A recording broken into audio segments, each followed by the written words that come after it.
Elhamdülillahi Rabbil alemin ve salatu ve selamu ala Resulina Muhammedin ve ala alihi ve ashabihi ecmain. Allah'ın selamı, rahmeti, bereketi üzerinize olsun aziz ve muhterem izleyenlerim. Bir Kur'an İklimi programında yine birlikteyiz ve Bakara suresi üzerinde Hz. İbrahim Aleyhisselam'ın duaları üzerinde konuşuyorduk. Dualarından birisi de Bakara suresinde Allahu Teala'nın bize aktardığı dualarından birisi de Kabe'yi yaptıktan sonra, Kabe'nin dualarını yükselttikten sonra önce Rabbena ve cealna müslimeyn lek. Ey benim Rabbim, beni ve yanımdaki oğlum İsmail'i sana gerçekten teslim olanlardan, hakiki Müslümanlardan, Müslümanlardan eyle duası var ve ondan sonra devam ediyor. Rabbena ve ba'as fihim rasulen minhum yetlu aleyhim ayatik. Hepimizce malum bir ayet-i kerime. Ey benim Rabbim!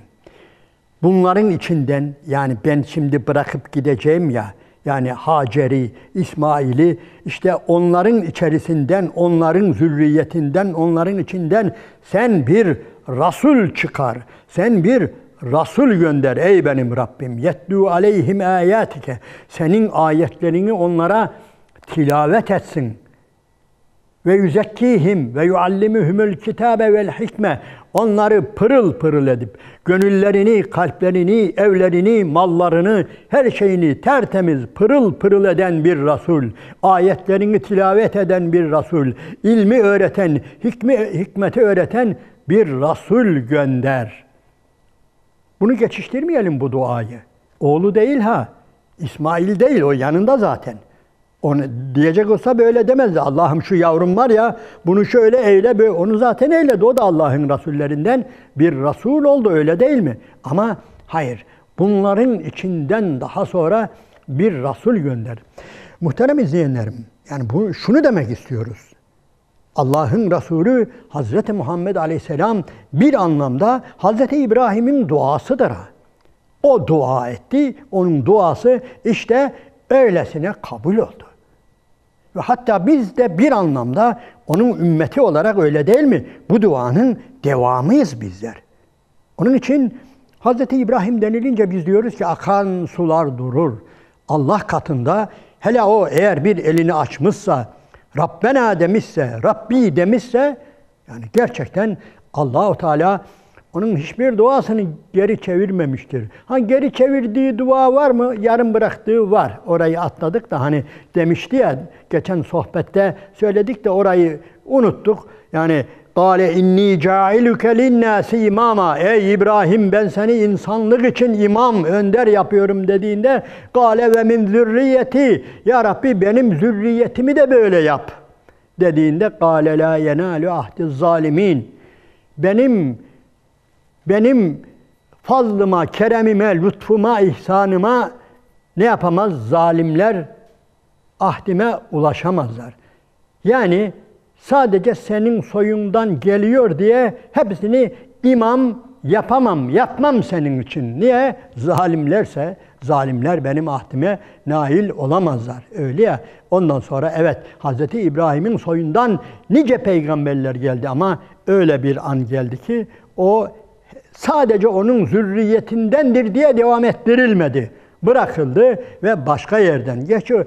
Öteki de İsmail Aleyhisselam da onun evladıdır. Yani onun soyundan da yani geldi. Ama buna rağmen sadece İbrahim'in soyundandır diye herkes Allahu Teala'nın ahdine nail olacak diye bir şey yoktur. Ama onun dışındaki gerçekten bütün duaları yani kabul oldu. Ve en önemli duası da bize göre nedir? Rabbena ve ba'as fihim rasulen. Ey benim Rabbim, onların içinden, yani şunların şuraya bırakıp gideceğim, yani Hacer'in, İsmail'in soyundan bir Resul getir ve o Resul yani onları pırıl pırıl etsin, ayetlerini tilavet etsin, ilim, hikmet öğretsin dediği duaya bir bakın isterseniz. Nereye varıyor? Zaten onun için Allah'ın Resulü sallallahu aleyhi ve sellem malumunuz öyle buyuruyor. Ben atam İbrahim'in duasıyım. Ben Meryem oğlu İsa'nın müjdesiyim ve annemin de rüyasıyım. İbrahim'in duası, İsa'nın müjdesi ve annem Amine'nin de rüyasıyım buyuruyor. Evet, İbrahim Aleyhisselam'dan söz ediyoruz ve onun dualarından söz ediyoruz. Ve belki duaları muhterem izleyenlerim, yani bir anlamda yani kabullenebiliriz ama iyi düşünün. Yani şu duaya, mesela şu duaya bakın. Rabbena inni eskentu min zürriyeti bivadin gayri zi zer'in inde beytikel muharram. Hani İbrahim Rabbine demişti ki ey benim Rabbim, zürriyetimden bir kısmını buraya, bu ekinsiz, bitkisiz, susuz, cayır cayır yanan şu çöle bırakıyorum, gidiyorum ya Rabbi. Ya Rabbi vec'al ef'ideten minen nâsi tehvi ileyhim. İnsanların kalbini buraya bağla Allah'ım. İnsanlar buraya akın akın gelsinler. Muhterem izleyenlerim, belki biraz abartıyoruz ama iyi düşünün. Bu olay basit bir olay değildir ha. Yani İbrahim Aleyhisselam'ın çağırdığı yer öyle çok güzel bir yer değil yani. Dünyanın en böyle yani hiç gidilmeyecek bir yer ya. Yani bir liste yapılsa hiç gidilmeyecek bir yer. Çatır çatır, kuru, su yok, ot yok, bilmem bir şey yok, insan yok ve oraya insanları çağırıyor. Diyorum ya, dünyanın diğer yerlerini, nehirlerini, çağlayanlarını, boğazlarını, sahillerini, çağlayanlarını, yaylalarını şöyle gözünüzün önüne getirin. Onların hiçbirisi değil. Ne olacak? İnsanlar buraya akacakmış. Akıyor mu? Hem de nasıl akıyor? Şöyle bir bakar mısınız? Yani bir Arefe günü bir helikopterden, bir uçaktan çekilen, artık normal yerlerden çekilen fotoğraflarla, filmlerle bu iş anlaşılmıyor da yani o vadide, o Kabe'de, o insanların oraya akın akın gelişi ve bir de iyi dikkat ediniz, yani biliyorsunuz siz de, yani dünya tüm akın edecek ama Arabistan beceremiyor, başaramıyor. Onun için 1/10 diyor. 1/10. Yani şu anda sadece bu ülkede milyon insan var sırada bekleyen. Ben Arafat'a gideceğim, ben hacca gideceğim, ben İbrahim'in davetine ve ezzim finnâsi bil hacci ye'tûke ricalen emrine uymak için ben kuyrukta sırada bekliyorum diyen milyonlar var. İşte nedir? Onun öncesinde de böyle bir dua var. Bir duanın neticesi budur. Bütün bunlar Hz. İbrahim'in o başta okuduğumuz ayet ve izibtela İbrahime rabbuhu bi kelimatin feetemmehunne kâle inni câiluke linnâsi imâma. Ben seni insanlığa imam yaptım. Madem sen bütün benim çektiğim imtihanların hepsini kazandın, o halde ben de seni insanlığa imam yaptım denilen İbrahim Aleyhisselam işte budur aziz ve muhterem izleyenlerim. Mevzuların birbirleriyle alakası olmayabilir de buradan biz İbrahim Aleyhisselam ile ilgili söylenecek çok şey var da muhteremler. Allah-u Teala bir de sık sık hem bu surede hem başka surelerde İbrahim'in dininden ayrıca bahsediyor ve diyor ki yani özellikle Hz. Muhammed Aleyhisselam'ı anlatırken yani ve men ahsenu dinen mimmen esleme vecehehu lillahi ve huve muhsinun vetteba'a millete İbrahim'e hanife ve tehazallahu İbrahim'e halila. Yani söyleyin diyor. Yönünü tamamen Rabbine çevirmiş ve kendini Allah'a vermiş, hanif, tevhid ehli bir kişi olarak İbrahim'in dininden daha güzel bir din olabilir mi? Ve Resulü Muhammed Aleyhisselam'a diyor ki övün diyor, bununla övün. De ki ben İbrahim'in dinindenim de. Ben İbrahim'in dinine tabi oldum de. Bundan daha güzel bir din var mıdır de. İnsanlara öyle söyletiyor. Muhterem izleyenlerim, bu da İbrahim Aleyhisselam'ın Hüve semmâkumul müslimîne min gablu. Hac suresinin sonunda belirtildiği gibi zaten bize İslam ve Müslüman ismi özellikle İbrahim Aleyhisselam ile birlikte veriliyor. Biz onun milletindeniz.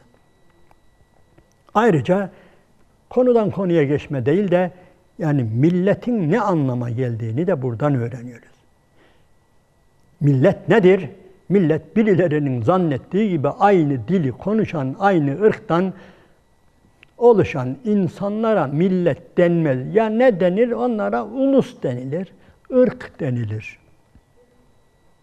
Ulus denilir, ırk denilir. Ama millet nedir? Aynı inanca sahip olan kişilerdir. Ama günümüzde maalesef bu kelimelerin anlamı değişmiştir. Bu kelimelerin anlamı değişmiştir ama biz aslına uygun kullanmakla nedir? Mükellefiz. Yani varsın birileri değiştirsin, biz yine eski, hakiki anlamına kullanırız. Onun için muhterem izleyenlerim, bu kelimeye de dikkat ediniz. Yani Allah-u Teala Resulü'nü birçok yerde sadece ve men yebtagi gayral İslami dinen ayeti kerimesinde de var ve burada da vardır. Yani ve men yergabu an milleti İbrahim'e illa men sefihe nefse. Çok ilginçtir ha. Kim ki İbrahim'in dininden yüz çevirdi, beyinsizin tekidir diyor. Aynen böyle ha. Ve men yergabu an milleti İbrahim'e illa men sefihe nefse. Kendine yazık eden beyinsizden başka, beyinsiz birilerinden başka kimse İbrahim'in milletinden yüz çevirmez. Evet. Bir de kimliktir bunlar. Biz kimliğimizi iyi öğrenelim. Bizim kimliğimiz budur. Biz evet ırkımız vardır, soyumuz vardır, olabilir. Ama onların hiçbirisi bize fayda etmez. Belki şunu diyebiliriz. Hz. Muhammed Aleyhisselam Ebu Cehil'in ulusundandır. Doğru, aynı ırktandır. Hatta dedeleri biraz ileride birleşiyor. Hele Ebu Leheb'inki iştir. Hemen amcası, aynı dedenin torunları. Ama aynı milletin fertleri değildir. Ebu Cehil, Ebu Leheb nedir? As bin Vail, Ümeyye bin Halef aynı ulusun çocuklarıdır Hz. Muhammed Aleyhisselam'la beraber. Aynı ırkın, aynı ulusun çocuklarıdır ama aynı milletin çocukları değildir. Aynı milletin çocukları demek aynı inanca, itikada, imana sahip olmak demektir. Evet, onun için muhteremler, kimliğimiz çok önemlidir ha. Biz kimiz? Kendimizi nasıl ifade ediyoruz? Pasaportumuz nedir? Kimliğimiz nedir? Bunlar çok çok önemlidir. Ümmetin olduğumuz izzet yeter diyor. Kim? Süleyman Çelebi Mevlid'in içinde. Öyle belki nameli okuyup geçiştiriyoruz ama anlamını düşünelim.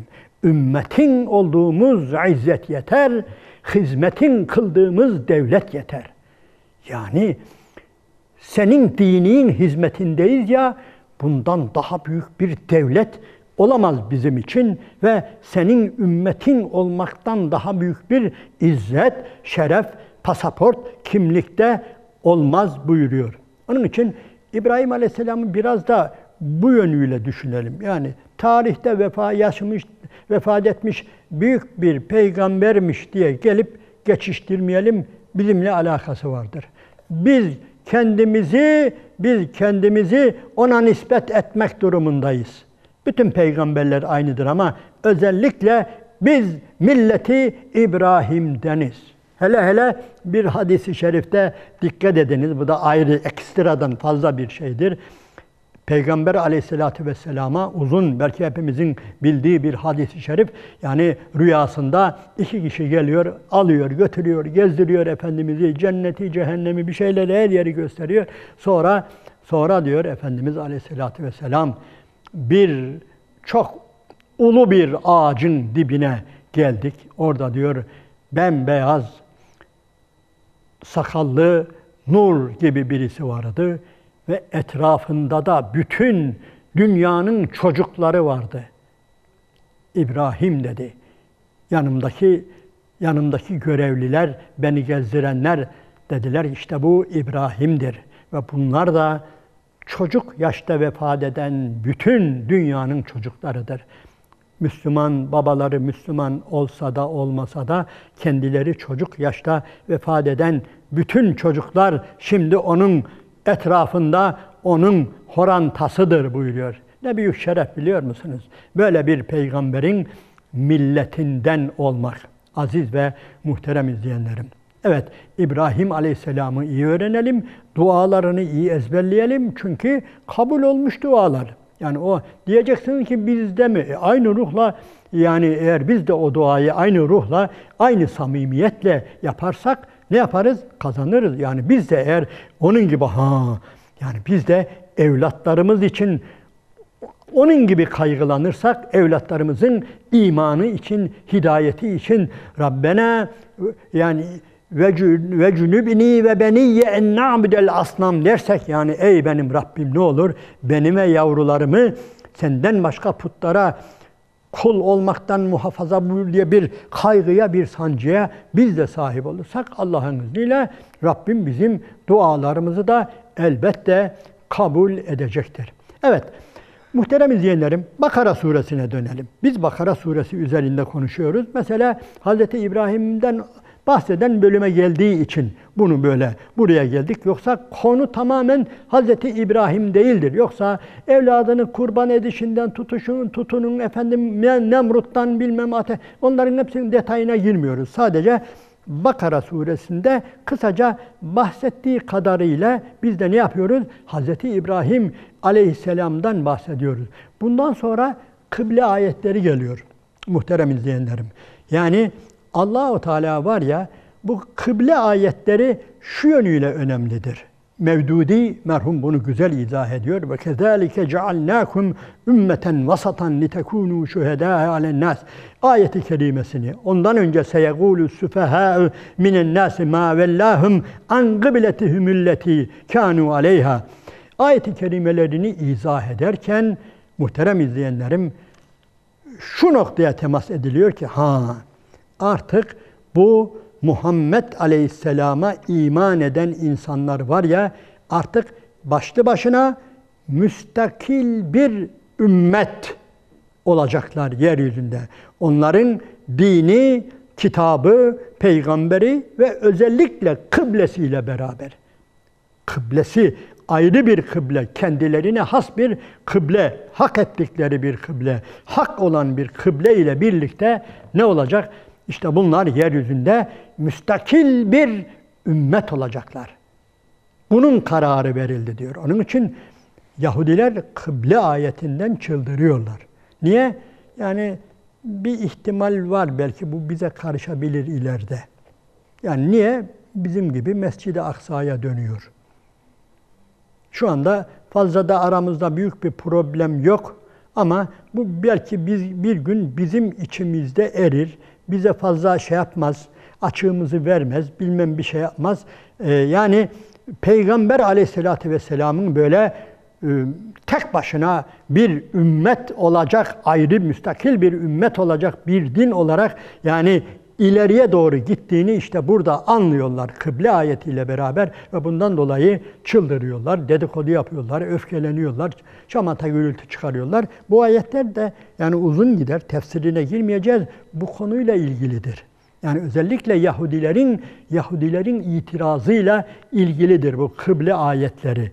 Ama burada muhterem izleyenlerim bir bölüm daha var. Ben bunu çok sohbette dile getiriyorum. Tekrarında ben fayda görüyorum. Bu kıble ayetlerinin içinde bir bölüm var. Buyuruyor ki Allahu Teala ve kezalike cealnakum ümmeten vasatan litekunu şuhedâ ale'n-nâs. İşte biz sizi böyle vasat bir ümmet, dengeli, tutarlı, orta yol, akli selimi üzerinde giden bir ümmet yaptık sizi ki bütün insanlara şahit olasınız, Resul de size şahit olsun. Burası çok önemli. Şimdi bu fotoğrafa iyi bakın. Resul size şahit olacak ve siz de bütün insanlığa şahit olacaksınız. Niye bütün insanlığa şahit olacaksınız? Çünkü başka peygamber gelmeyecek. Kıyamet gününe kadar başka peygamber gelemeyeceği için bu ümmeti Muhammed'in böyle bir görevi vardır. Bütün insanlık üzerinde şahitlik edecek. Bütün insanlık üzerinde şahitlik edecek bir ayeti kerime daha okuyarak hem Nisa suresinde vardır benzer ayet hem de Maide suresinde. Ben Maide suresindekini okuyarak sohbeti noktalıyorum. Bismillahirrahmanirrahim. Ya eyyühellezine amenu kunu kavvamine bil kıst şühedâe lillahi. Ey iman edenler! Allah için yeryüzünde hakkın şahitleri olun. Elbette bütün insanlar doğru dürüst olmak zorundadır. Ama burada bir başka anlam daha var. Söylediğimiz gibi peygambersiz yüzyıllar geçecek. Ve o yüzyıllarda kıyamet gününe kadar siz şahit olacaksınız. Siz şahit olacaksınız. Onun için hakkı ayakta tutan Allah'ın yeryüzündeki şahitleri olun diyor. İşte bu da nedir? Hemen kıble ayetiyle beraber geliyor. Kıble ayrıldıktan, müstakil bir kıble, Kabe, müminlerin kıblesi olduktan sonra artık tabiri caizse tam bağımsız, özgür, hiç kimseyle alakası olmayan, hiçbir dine ihtiyacı olmayan, başka bir şeye ihtiyacı olmayan bir ümmet olarak artık yoluna devam ediyor. Allah-u Teala kıyamet gününe kadar bu güzel şahitliği hakkıyla eda eden kişilerden eylesin bizi. Allah'ın selamı, rahmeti, bereketi üzerinize olsun.